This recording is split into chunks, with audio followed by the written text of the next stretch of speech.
De nouveau, waouh, les survivants sont là, j'aime bien. Bon, intéressant en tout cas, tout ce qui a été dit, il y a eu beaucoup d'échanges, ça a été dense, énormément d'informations. Euh, on a été un peu frappé par cette crise sanitaire dont personne ne s'y attendait. Alors ça a amené les créateurs et les créatrices que vous êtes à redoubler d'efforts dans la diffusion et c'est le thème qui va être abordé maintenant. Donc les diffusions alternatives, l'innovation pour la création musicale. Et comme intervenant, donc Pierrette Bétaux, toujours, du Conseil national de la musique. Donc je répète tout de même, conseillère auprès du directeur général délégué en charge de l'action territoriale. Donc forcément, Pierrette, tu as une implication dans les diffusions alternatives et tu vas nous en parler maintenant. Qu'est-ce que tu entends au niveau du CNM en ce qui concerne les diffusions alternatives? Est-ce que tu as des exemples, les retombées? Et encore une fois, je sais que ça revient souvent, mais les aides, ça fait partie du thème.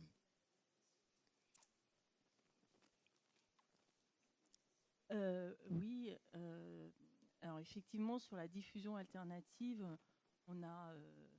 Alors, faut le recontextualiser, puisque c'est un sujet qui est apparu avec la crise sanitaire, forcément, et que le CNM a souhaité accompagner pendant cette période de crise. Enfin, il y a eu tout un tas de dispositifs d'urgence, et a souhaité accompagner les organismes et les structures qui arrivaient quand même à faire encore du spectacle vivant, à proposer des concerts, etc. Et donc est née une aide spécifique sur la diffusion alternative. Ce qu'on entendait par diffusion alternative, alors au début, ça a été essentiellement la diffusion live stream en fait, voilà, et donc la captation de concerts avec la rediffusion soit en direct, soit en différé. Donc c'est ça qu'on a beaucoup accompagné. Mais au fur et à mesure que les contraintes sanitaires pouvaient se lever, que des choses pouvaient reprendre avec un peu de public, enfin, on ne va pas refaire tout l'historique des contraintes au fil de ces 2 dernières années, mais l'idée c'était aussi d'accompagner dans des spectacles qui se tenaient dans des endroits non dédiés à cette activité-là. Donc ça pouvait être, c'était beaucoup de plein air aussi, Ouais. puisque voilà, ça facilitait, ça levait un peu des difficultés. Donc c'était encore une fois dans des endroits pas non dédiés habituellement au spectacle, donc dans des jardins, dans des sites patrimoniaux. Alors vous allez me dire, ça existait déjà, mais voilà, nous, on n'avait pas cet accompagnement-là, et on voulait vraiment mettre un focus là-dessus. Aujourd'hui, alors sur la captation de spectacles et la rediffusion, ça a posé tout un tas de questions. C'est des sujets complexes, notamment par rapport aux droits de diffusion. Enfin, donc, il y a la question de l'audiovisuel qui vient se mêler à ce sujet-là. Aujourd'hui, le fonds pour la diffusion alternative n'existe plus dans le droit habituel du CNM. Par contre, ce qu'on a souhaité faire, parce que c'était de le maintenir en Guadeloupe, par exemple, sachant que c'est ce que nous on appelle alternative, en fait, ça l'est beaucoup moins ici, puisque on en a beaucoup parlé, mais tout ce qui est de la diffusion dans les hôtels, dans les restaurants, C'est la etc., normale. c'est la normale.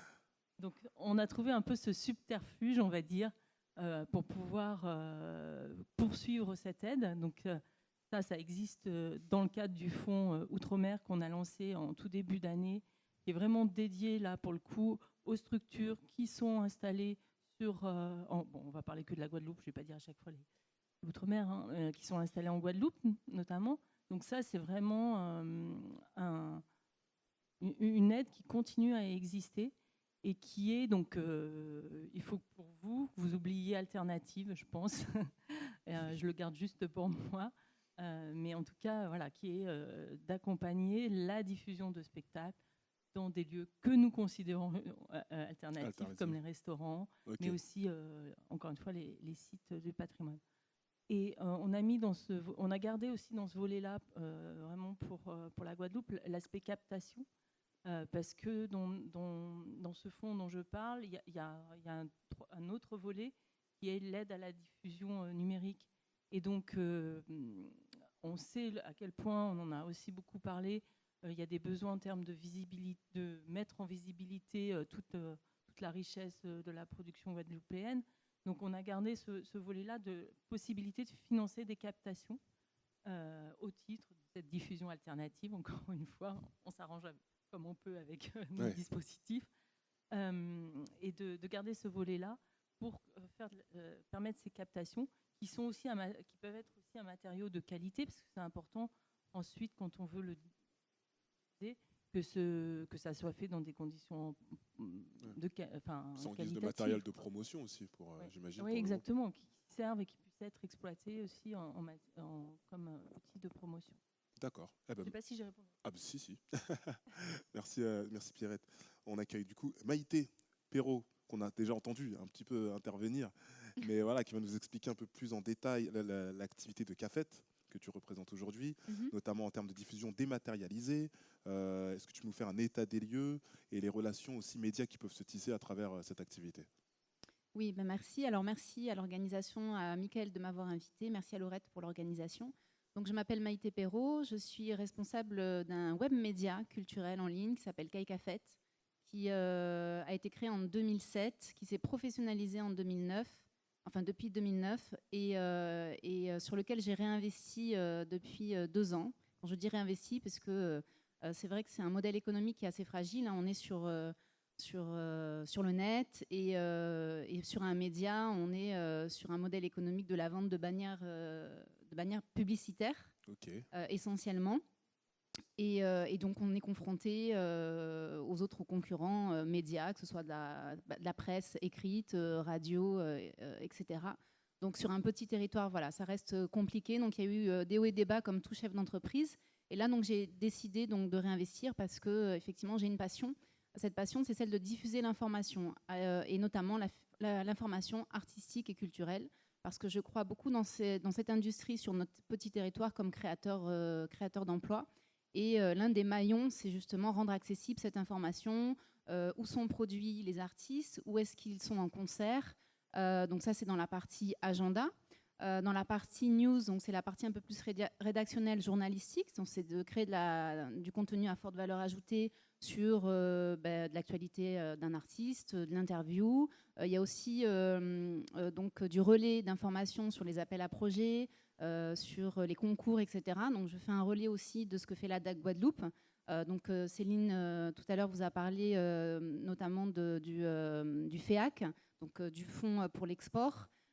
Et en fait, voilà, ce sont des informations que je relais parce que l'objectif, c'était de pouvoir rendre accessible et pour les professionnels, donc cette information qui est importante pour les aider à se structurer, et pour le grand public, parce que c'était ça à la base. Hein. Moi, je suis ingénieure agronome à la base. Et voilà, et en fait, en 2008, effectivement, je me suis prise de passion par ce secteur culturel. J'ai eu des amis et je voyais comment ils galéraient pour payer leur loyer. Et donc, je me suis dit, c'est pas possible, ils ont du talent. Pour moi, ils devraient vivre, en tout cas, dignement de leur métier. Et c'est vrai qu'à l'époque, alors il n'y avait pas Facebook, il n'y avait pas Insta, il y avait à la limite MySpace. À l'époque, on avait quelques magazines papier, mais qui ne relayaient pas toutes les petites infos que moi j'allais chercher parce que j'avais ces réseaux-là, donc d'informations, de petits concerts, etc. Et c'est ce qui a fait la force de CAFET, c'est d'être un agenda exhaustif, donc de tout ce qui se passait. Aujourd'hui, on peut dire que ça reste une notoriété, une réussite d'un point de vue notoriété et image, puisque CAFET compte plus de 40 000 abonnés sur Facebook, 6 000 sur Instagram. Je m'y suis mise un petit peu tard. Sur Twitter, je crois qu'on est à 2000 et quelques. Enfin, voilà, il y a quand même un gros réseau. Je sais qu'il est lu parce que j'ai une base de données de 5 000 abonnés à la newsletter avec des taux d'ouverture de 22%. Donc, c'est à peu près 1200 personnes qui ouvrent la newsletter chaque semaine. Donc, il y a quand même une bonne lecture sous notre territoire guadeloupéen. Donc ça, c'est une force. Je l'ai relancé parce qu'effectivement, c'est trouver ce modèle économique, c'est aussi très chronophage. En 10 ans, j'ai eu le temps de devenir maman et donc je n'ai plus forcément le temps de venir sur les événements pour couvrir comme je voulais. Mais voilà, la passion demeure. Et c'est vrai que c'est un média qui est fait pour cela. pour promouvoir et valoriser nos talents musicaux. Dans la partie, alors on parlait justement des lieux, dans la partie annuaire, parce que j'ai voulu mettre aussi un annuaire en place, parce que souvent on m'appelle pour me dire oui, est-ce que tu sais où est-ce qu'il y a un endroit où je peux jouer en Côte-sous-le-Vent ou à Saint-François, etc. Donc j'ai recensé dans cet annuaire tout le domaine culturel et artistique, et j'ai débordé même sur tout ce qui était loisirs et événementiel. Et donc aujourd'hui, j'ai référencé 64 cafés-concerts sur le territoire. Entre-temps, il y a eu le Covid, donc il y en a qui ont fermé, il y en a d'autres qui se sont créés. Donc je mets à jour petit à petit, et puis là c'est un peu en stand-by parce que je suis en train de porter des améliorations dessus.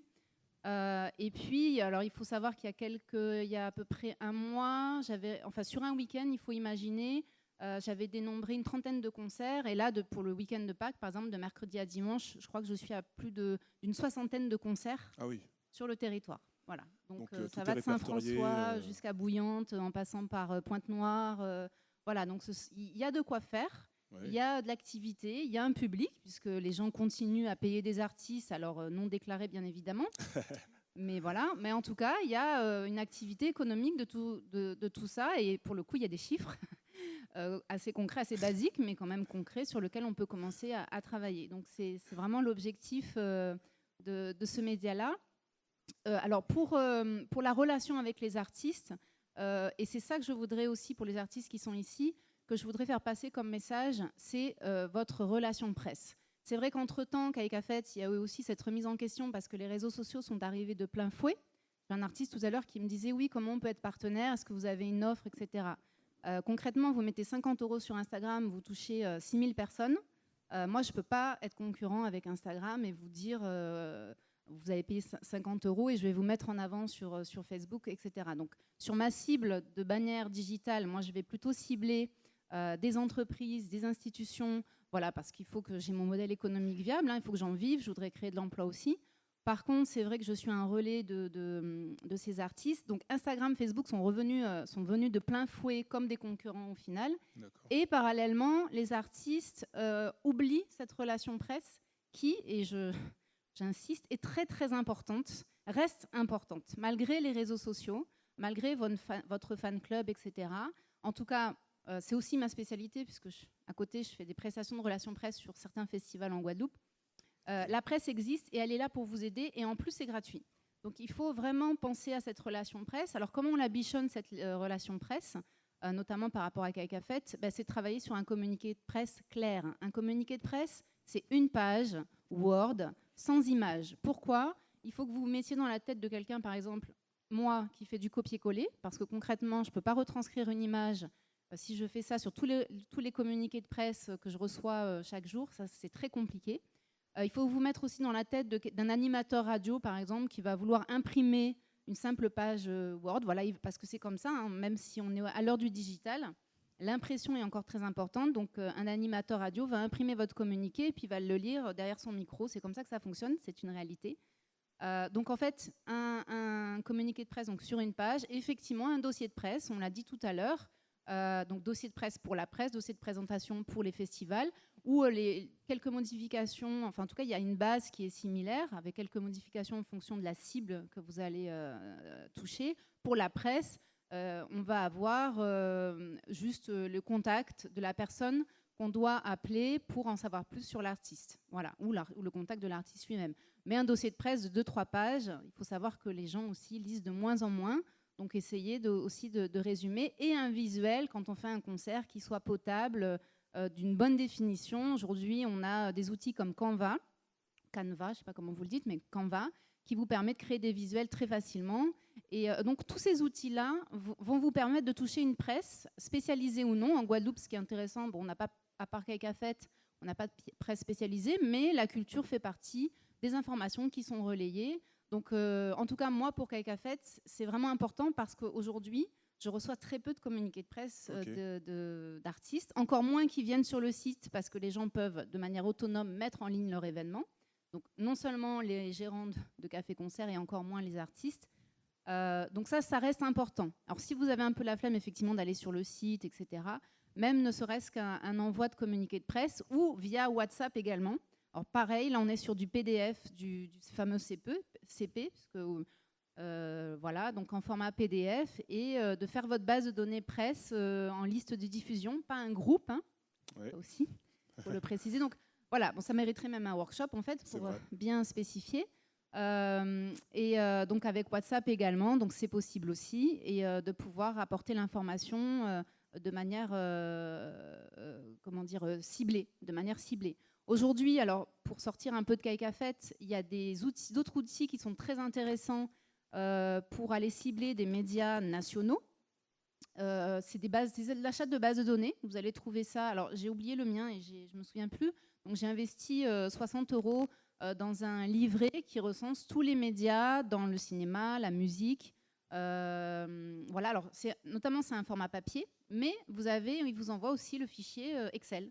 Donc, c'est vraiment génial puisque vous récupérez. Alors, il y a le nom du journaliste. Après, ça vaut ce que ça vaut. Parce que, comme on le disait tout à l'heure, tout est une question de réseau. Les journalistes reçoivent 10 000 mails par jour. Si vous ne connaissez pas, c'est clair que vous avez peu de chances que ça s'ouvre. Mais il faut quand même tenter. Donc, tout ça, c'est de la méthodologie, c'est chronophage. Mais une fois que vous avez votre base de données, parce que c'est le cœur du métier, votre base de données média, donc en local, en régional, donc Martinique, Guyane, si vous voulez toucher ce marché-là, et puis du coup sur le national, et bien après, c'est juste un envoi d'email, voilà, en copie cachée, ça aussi, je le précise, parce que du coup, on se retrouve. Alors moi, ça m'arrange parce que je récupère plein de mails, voilà.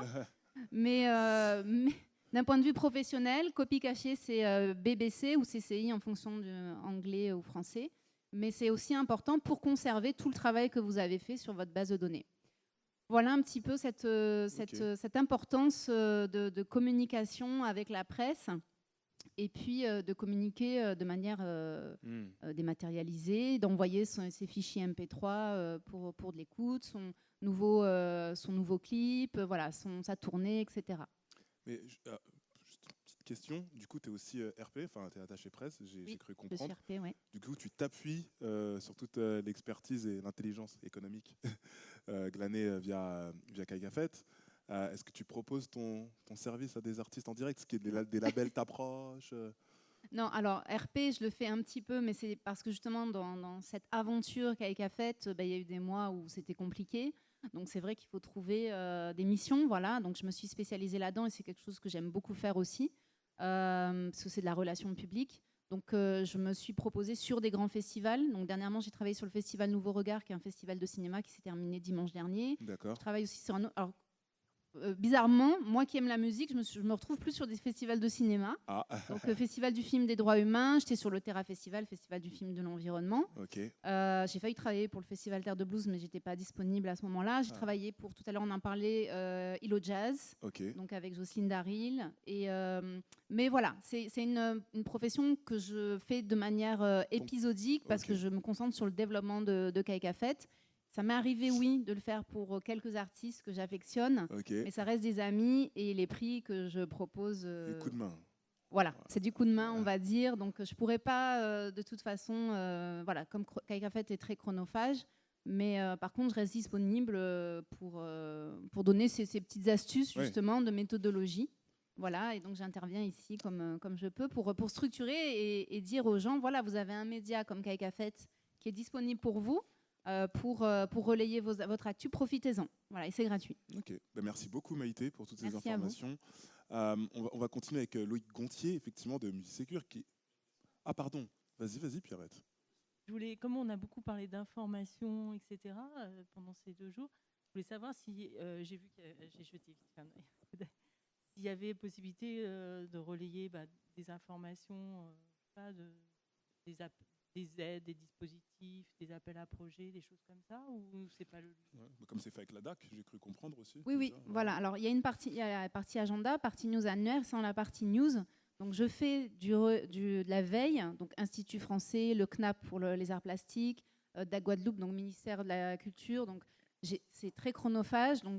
Mais c'est vrai que si je reçois directement, quand ça concerne, parce qu'il y a tout un tas de propositions, quand j'estime effectivement, parce que ça reste du subjectif, quand j'estime que ça peut concerner, qu'il y a des artistes qui peuvent être intéressés, oui, c'est avec plaisir et c'est gratuit.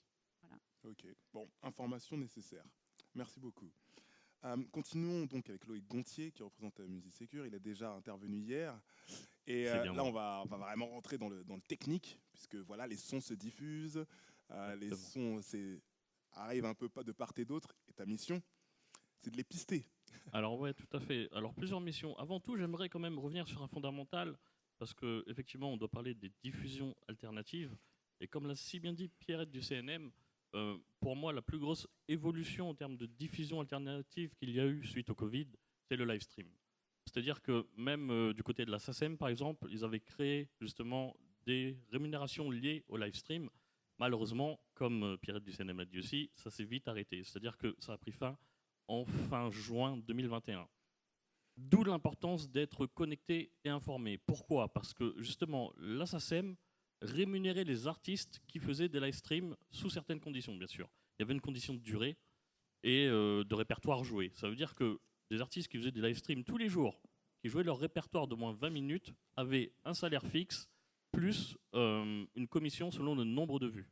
Okay, malheureusement, comme je vous ai dit, c'est fini en fin juin 2021. Mais c'est quand même intéressant de savoir ça parce que ça a fait partie des évolutions des diffusions alternatives, le live stream. Ensuite, quand on pense aux diffusions, généralement, on pense à, j'aimerais dire, l'ancêtre des diffusions, la radio. La radio, pourquoi? Parce que effectivement, c'est ce qui vous permet d'avoir une audience directe et qualifiée. Une audience directe et qualifiée, pourquoi? Parce que selon votre style musical, si vous ciblez bien vos médias, vous arrivez directement dans l'oreille de vos fans. Et c'est aussi puissant que la scène, par exemple. C'est-à-dire qu'aujourd'hui, les artistes aiment faire de la scène pour rencontrer leur public, mais aujourd'hui, la radio est intéressante également pour rencontrer son public. C'est-à-dire que c'est un levier de découverte et c'est un canal de communication. Et c'est pour ça qu'aujourd'hui, chaque programmateur radio a pour mission aussi également de jouer des nouveautés et des titres récurrents pour justement fidéliser son audience. Et ça, c'est vraiment important à comprendre. On me dit souvent, ouais, mais Loïc, je comprends pas, les radios ne jouent pas assez d'indépendants. Mais c'est normal, parce que si l'audience réclame des top artistes, au bout d'un moment, la seule mission de la radio, c'est d'avoir une audience et de la fidéliser. Donc toutes les radios ne peuvent pas justement jouer que de l'émergence. Il y a une partie de l'émergence, il y a des quotas aussi, une partie des sons qui doivent être joués en français, donc en créole aussi également. Mais voilà, il faut bien avoir conscience de tout ça. Aujourd'hui, le rôle d'une radio, dans 9 cas sur 10, bien sûr, parce qu'il y a des exceptions, et mon collègue en parlera tout à l'heure, c'est de justement diffuser des titres et de captiver une audience. C'est son rôle. Après, en Guadeloupe, il y a des radios qui sont sur plus ou moins 2 terrains. Et ça, c'est important à comprendre. Quand je pense à Guadeloupe la première, c'est pas forcément une radio musicale. Ça veut dire que Guadeloupe la première, justement, elle a peu de titres à entrer en programmation, puisqu'elle fait aussi de l'information. Et ça, c'est vraiment important, parce qu'aujourd'hui, vous ne pouvez pas aller solliciter le programmateur de Guadeloupe la première pour vous jouer justement 10 fois par jour, alors que lui-même, il joue ne serait-ce que 20 titres par jour. C'est impossible. Donc, il ne faut pas se tromper de combat, il faut vraiment analyser le marché. Vraiment, comme j'aime le dire, quand tu es artiste et que tu souhaites être diffusé sur une radio, bah, la première chose que tu as à faire, c'est que tu l'écoutes toute la journée. Pourquoi tu l'écoutes toute la journée? Parce que c'est là où tu vas vraiment savoir si cette radio est faite pour toi ou pas. Comme j'aime le dire, aujourd'hui, moi je suis producteur de Zouk, j'aurais quasiment aucun intérêt à envoyer une mes titres sur Skyrock. Vous voyez? Et pourtant, combien de titres de Zouk sont envoyés à Skyrock chaque jour? C'est-à-dire qu'au bout d'un moment, le programmateur, qu'est-ce qu'il va se dire? Soit il ne me connaît pas, soit il m'a contacté par hasard, soit il n'y connaît rien. Et du coup, voici l'image que vous renvoyez justement à des professionnels. Bah, il ne va pas écouter, il ne me connaît pas, pourquoi il m'envoie du Zouk? Je ne jouerai pas ça. Vous voyez? Donc c'est vraiment important de maîtriser tous les tenants et les aboutissants, encore une fois, de l'industrie pour ne pas tomber dans ces erreurs. Parce que ce sont des erreurs graves pour vous. Alors sur un coup de chance, on va vous répondre poliment. Peut-être s'il est sympa, s'il est bien réveillé ce jour-là. Mais dans 9 cas sur 10, c'est corbeille. Et voilà l'image que vous renvoyez au programmateur, c'est le mec ne m'écoute pas, il veut être joué chez moi parce qu'il s'est dit c'est cool de passer en radio, mais au final, ça ne sert à rien ce qu'il est en train de faire. Il me fait perdre mon temps et il perd son temps. Donc c'est-à-dire qu'au-delà de faire perdre le temps au programmateur radio, vous perdez également votre temps. Et ça, c'est important. Parce qu'aujourd'hui, si vous souhaitez développer votre carrière, eh ben, il faut mener des actions efficaces. Sinon, vous pouvez brasser du vent très très longtemps. Mais encore une fois, je ne pense pas que c'est la recette du succès. Vraiment, il faut mener des actions ciblées et efficaces pour pouvoir toucher votre public. Voilà. Merci. Des questions, du coup ? Non, mais c'est très clair en tout cas. Ça, c'est sûr. Moi, j'aimerais avoir le sentiment de Patrick Claude à la web radio de Station 97.1. On sait aussi que par ton parcours, tu as été aussi journaliste, donc, notamment aux États-Unis. Est-ce que tu pourrais nous donner ton avis par rapport à tout ce qui vient d'être dit ? Alors déjà, la première chose, bonjour à tous. Merci de m'avoir invité. Alors, je suis journaliste, ouais, DJ, programmateur radio, enfin, photographe, j'ai pas mal de casquettes. Mais je vais rebondir sur ce que viennent de dire Maïté et Loïc. Il y a une chose qu'il faut bien comprendre, que vous avez tous, depuis hier, je l'espère, compris, c'est vous structurer. Réellement vous structurer. Sortez de l'amateurisme et devenez professionnel. Quel que soit le temps que ça va prendre, mais ayez cette vision, cette envie, ce besoin de vous professionnaliser. Maïté, qui est à côté de moi, c'est une personne que j'ai vue à mon retour des États-Unis. Déjà, je recevais ses emails. J'étais toujours aux États-Unis, mais je venais faire des missions dans la Caraïbe. Et j'étais hyper content d'avoir une personne qui me permettait de voir dans ma boîte email, sans photos, sans trucs superflus. On va directement, on va droit au but. En tant que journaliste, je n'ai pas le temps de regarder. En plus, je ne vais même pas m'en servir. Donc ta photo, de ça, non. Mais par contre, c'était clair, net et précis. Et ça me permet de travailler concrètement, correctement. Donc déjà, merci pour ton travail et le fait que tu persévères dedans. Et oui, programmateur radio, donc j'ai commencé en Guadeloupe. À l'époque, c'était Radio Bis. Ensuite, c'est devenu Sun FM. Et ce que dit Loïc, c'est une vérité. Il y a des personnes qui ne vont pas écouter la radio, qui ne vont pas écouter le format de la radio. Guadeloupe la première, c'est une radio, c'est une chaîne généraliste. Ce n'est pas une radio musicale. Le programmateur musical va être là pour mettre certains morceaux et il a encore un cahier des charges à respecter parce que c'est le groupe France Télévisions. Mais ça, vous devez le savoir. Là, toutes les personnes qui sont passées là vous ont donné tellement d'outils pour que vous soyez réellement entouré, pour que, comme vient de le dire Loïc, j'ai une radio qui va jouer du rock, de l'afro-punk, du heavy metal, mais tu m'envoies du gros cas. Tu n'écoutes pas ma radio. Tu n'es pas entouré. Et là, c'est poubelle. C'est même pas une personne qui va vous répondre poliment. C'est gros cas. Ça va en poubelle. Alors maintenant, par rapport à The Station 97.1, je remercie Michael Lozis et toute la bande.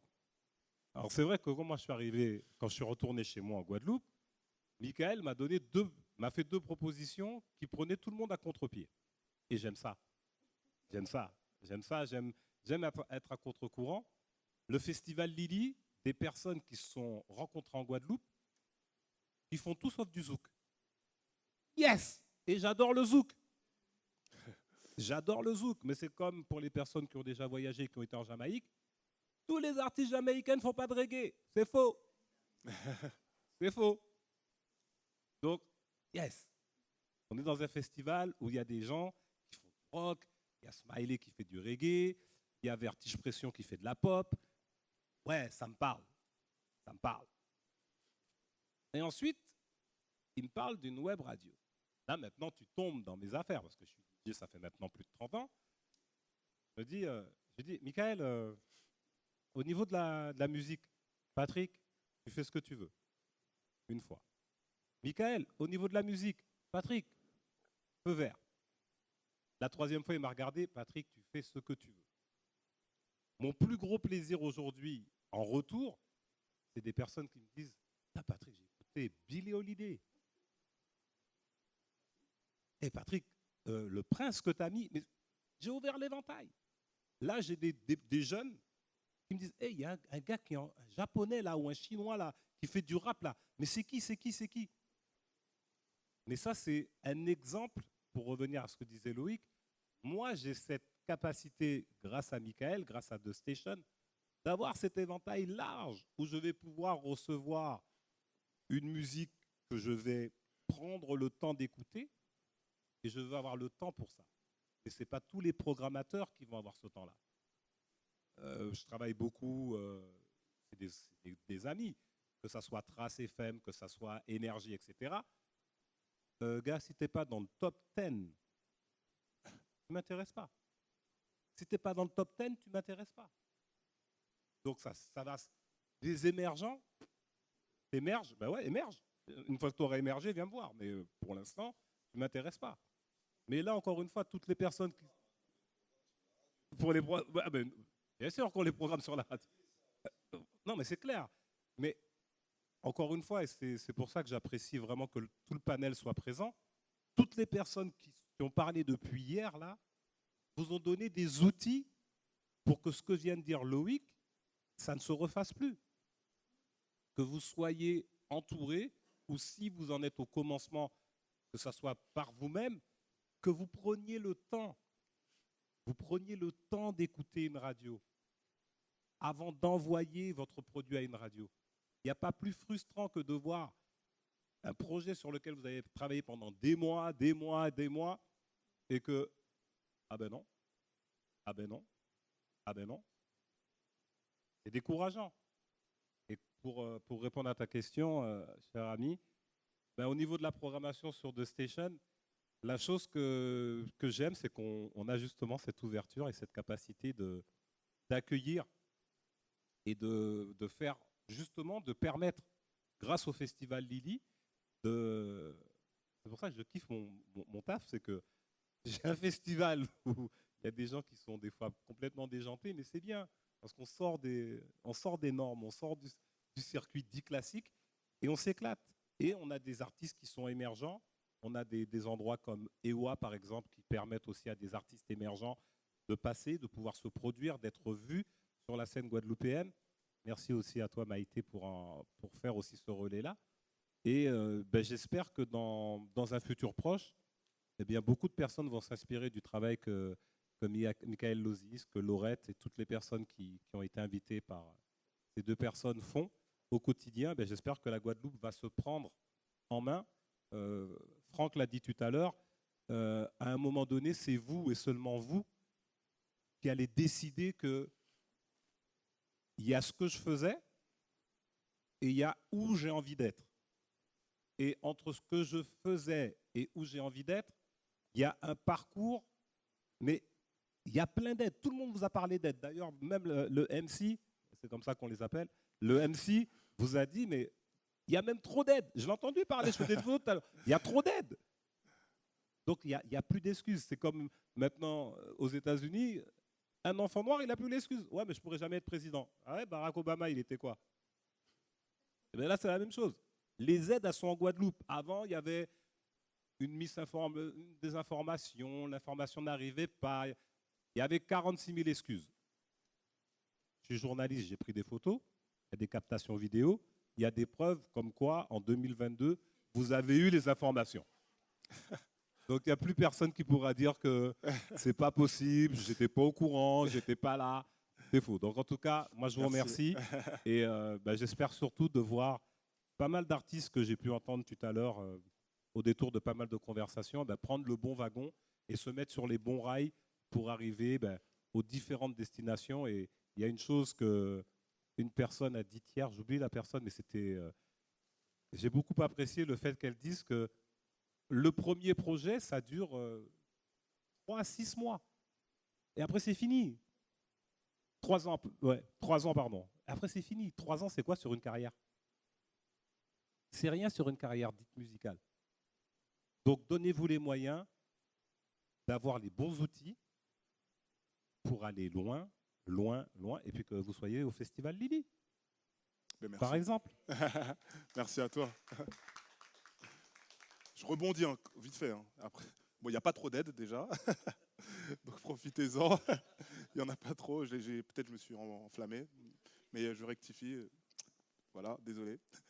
Et moi, j'ai un tips à vous donner aussi par rapport aux radios que vous pouvez cibler. il m'est arrivé de faire un concert, il y avait 10 personnes. Bon, voilà, ça arrive.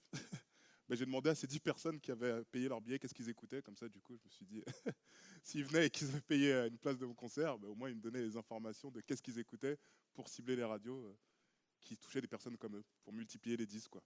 Donc, si vous pouvez... et ça m'a aidé, hein. Donc, vraiment...